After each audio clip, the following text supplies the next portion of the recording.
साथियों आज हम बात करेंगे कि कैसे छोटे शुरुआत करना है अगर डेयरी फार्म की तो कैसे शुरू करें छोटे स्तर पर डेयरी फार्मिंग।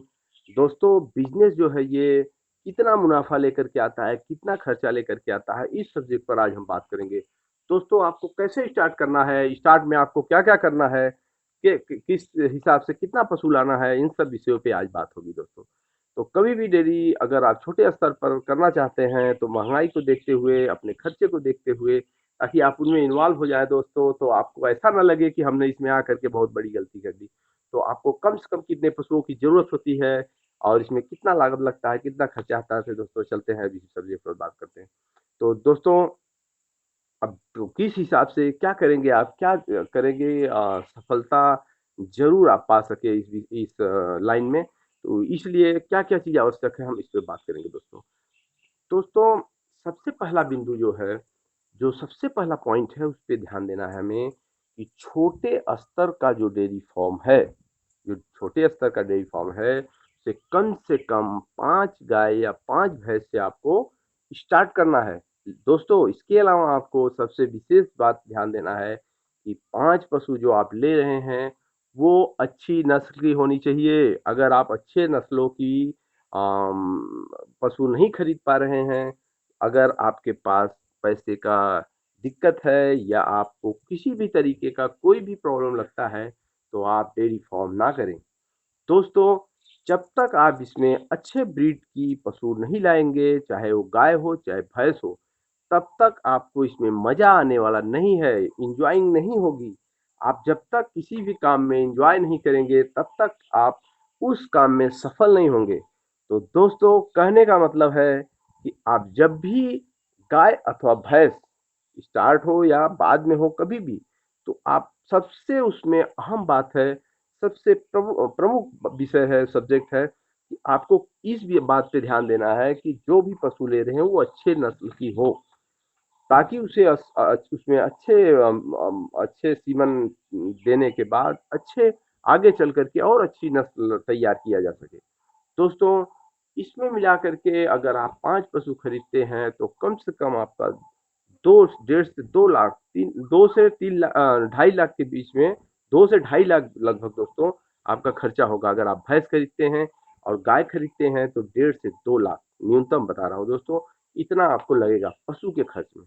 उसके बाद अगर शेड आपका बना हुआ है तब तो बहुत ही बढ़िया है, सोने पे सुहागा है दोस्तों आपके लिए। लेकिन अगर शेड नहीं तैयार है तो आप क्या करेंगे? शेड को बनाना ही पड़ेगा, बिना टीन शेड के आपका पशु आप कहाँ रखेंगे अगर, क्योंकि उन्हें हर मौसम में हमारे यहाँ हर मौसम जैसे कि गर्मी, बरसात, तो ठंडी सब में पशु को बचाना है उसे, कभी धूप से बचाना है, तो कभी ठंडी से बचाना है, कभी लू से बचाना है। दोस्तों कहने का मतलब है कि टीन शेड का ही शेड बनवाएँ, छोटे में अच्छा बनवा लें, बाद में फिर पशु बढ़े तो आप बनवाएँ, ज़्यादा खर्चा ना करते हुए, उसपे आप कम से कम खर्चा करें। उसके बाद दोस्तों जो पशु है, आप आपके यहाँ कैसे दूध जाता है हमें नहीं मालूम, आप किस क्षेत्र से हैं दोस्तों, लेकिन हमारे यहाँ ₹40 इस समय जो रेट चल रहा है लगभग गाय का है, और भैंस जो है, भैंस का लगभग ₹55 रेट चल रहा है। तो दोस्तों अगर आप ₹40 के हिसाब से गाय का जोड़ते हैं और 5 गाय खरीद लेते हैं, तो ₹2 लाख मान कर के चलिए आपका गाय में जाता है। और उसके बाद अगर आप न्यूनतम से मैं आप तो लेंगे थोड़ा बड़ा आपको लेना है ज़्यादा लीटर वाली दूध, लेकिन मैं न्यूनतम 10 से 12 लीटर वाले का ही एवरेज पकड़ रहा हूँ। 12 वाले का भी पकड़ रहा हूँ, 10 लीटर ही पकड़ रहा हूँ। 10 लीटर के हिसाब से अगर ₹40 आपका दूध है दाम, तो आपके यहाँ पर प्रति लीटर का, तो आप 10 पशु जो है अगर रखते हैं, 5-5 खेप में 2 बार आपको खरीदना है, जो 10 पशु आप रख लेंगे दोस्तों, तो 10 पशु का आपका हो जाएगा 40 गुणे मतलब ₹40, और 10-10 के हिसाब से अगर 100 लीटर दूध हो रहा है, तो ₹4000 हो जाता है दोस्तों आपके दूध का प्रतिदिन का। लेकिन आप अधिकतम कितना भी अच्छा खर्चा करेंगे, फीडिंग, मैनेजमेंट सब कुछ आप जो भी करेंगे, जितना भी आप उसको खर्चा करेंगे दवा पे सब चीज़ मतलब मिला कर के आप ₹3000 से ज़्यादा खर्चा नहीं कर पाएँगे। तो दोस्तों अगर आप 3,000 खर्चा कर देते हैं, 1,000 रुपया भी आपका बचता है। तो कहने का मतलब है कि 1,000 रुपया अगर आप पर डे बचा रहे हैं तो 30 दिन का 30,000 हो जाता है प्रति महीने का। तो दोस्तों, अगर आप अच्छा मेहनत करते हैं, अच्छे ब्रीड रखते हैं, तो इससे ज़्यादा भी आपका वो पशु दूध का उत्पादन हो सकता है और इससे ज़्यादा भी लाभ ले सकते हैं दोस्तों। कहने का मतलब है कि एवरेज आपको बता रहे हैं कि छोटे स्तर का आप अगर डेयरी फार्म स्टार्ट करना चाहते हैं, डेयरी फार्मिंग बिजनेस में आना चाहते हैं, तो इन सब बिंदुओं को आप देख लें कि आपको कितना बेनिफिट होगा, कितना नुकसान होगा। एक एवरेज आप देख करके कि कितना खर्चा, कितना फायदा, तो आप अगर स्टार्ट करेंगे तो आपको ज़्यादा बेटर रहेगा।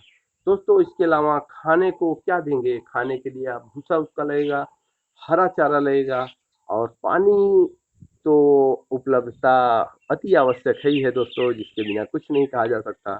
उसके बाद चोकर, खल, नमक जो भी है, मक्का जैसे तमाम चीज़ें मिला करके आपको संतुलित दाना जो है पशु का दोस्तों, आपको संतुलित भोजन देना है उसे। उसके बाद दोस्तों, यही लास्ट विषय है कि इस पे आपको विशेष ध्यान देना है कि अब आप पशु खरीद रहे हैं, तो खरीदते समय आपको विशेष ध्यान देना है कि जो भी आप पशु खरीद रहे हैं, जैसे भैंस खरीद रहे हैं, तो 10 लीटर से कम नहीं होना चाहिए। गाय खरीद रहे हैं, तो 12 से 15 लीटर के एवरेज होना ही चाहिए, उससे ऊपर लेना है आपको। लेकिन 10 से 15 के बीच में होना चाहिए, उससे कम नहीं होना चाहिए। मतलब 15 लीटर वाली गाय ले रहे हैं, 10 लीटर वाली भैंस ले रहे हैं, तभी जा करके आपको मजा आएगा। दोस्तों, ये सब चीज़ें अगर आप देखते हैं, बिंदुओं पर विचार करते हैं, तो आप ज़रूर सफल डेयरी फार्मर बनेंगे दोस्तों। तो इन सब जो भी विषय हम आपको बताए हैं, इन सब सब्जेक्टों पर ध्यान देने के बाद ही आप किसी भी डेयरी फार्मिंग की तरफ, बिजनेस की तरफ विचार करें और स्टार्ट में आप छोटे स्तर का ही डेयरी फार्म डालें दोस्तों। और यही मूल मंत्र लेकर के चलें, आप ज़रूर सक्सेस होंगे दोस्तों। तो ठीक है, ऐसे ही वीडियो देखते रहें, हमसे जुड़े रहें दोस्तों, जानकारी भरी वीडियो लेकर के आता रहूँगा। अगले वीडियो में हम फिर मिलते हैं, तब तक के लिए स्वस्थ रहें, मस्त रहें, अपना ख्याल रखें। धन्यवाद।